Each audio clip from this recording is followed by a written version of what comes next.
The world is in the most dangerous moment than it has been for 4 decades. The first Cold War ended in 1989-91, and then we anticipated a type of peace, global peace establishing, instead of which the world has slid into a second Cold War.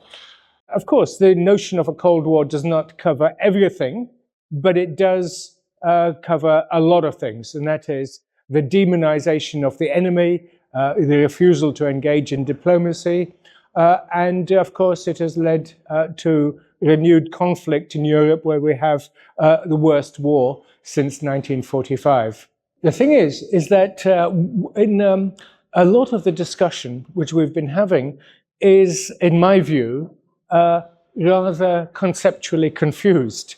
I argue that we need to distinguish very clearly between the international system that is today based on the United Nations, based on the United Nations Charter, and the body of international law that has developed since 1945.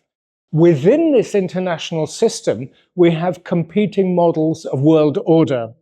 We used to have the Soviet Union and its model of socialist internationalism that collapsed in 1989-91. But the US-led political West, as I call it, after 1989, claimed to be universal. It claimed that the so-called rules-based order, the liberal international order, was in effect the system itself. I argue that this was a type of usurpation, a type of dethroning of what should be international law, and in its place they put the so-called rules-based. Whose rules? Based on what law? So it was a fundamental challenge, and this is the source of much of the tensions in international politics today. So we have the domain of the international system, the rule of international law. Incidentally, the 4 major Chinese initiatives, including the recent Global Governance Initiative, appeal to precisely the United Nations and Charter principles, which is very important. In other words, it is displacing the claim of the US-led political West to be the equivalent for global order. Of course, today, the West itself is under major challenge. This political West, its 2 wings, the European and the United States, are beginning to diverge. The United States is reneging and leaving not just the political West, it is also leaving and challenging the international system, that is the United Nations and a whole system of international organizations which are based or established within its framework.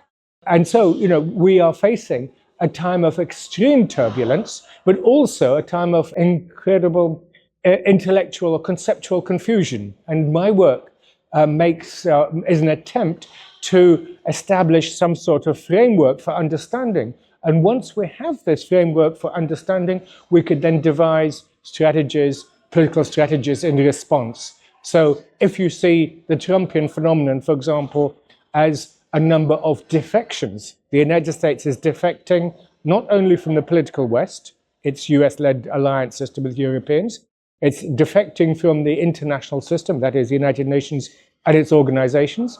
It's also defecting domestically from its own constitution, and of course dismantling its own so-called administrative state. And even it's undermining the 5th defection, which is from the model of international political economy, which it has championed since 1945. This leaves Europe in total confusion. It doesn't know what to do. At the moment, it wants to intensify the conflict with Russia, which is madness, because we've always argued all the way back, the Gaullist idea, that we need a security order all the way from Lisbon to Vladivostok. Of course, this is not going to happen now, so it leaves Europe completely bereft and directionless and increasingly aggressive and dangerous. China, of course, with India and the global south, Brazil, partners in BRICS, is establishing. But don't forget, the BRICS is not an alternative international system. The BRICS is simply, and the Shanghai Cooperation Organizations, elements underneath the international system, not a substitute for it. So that's where I see things are today.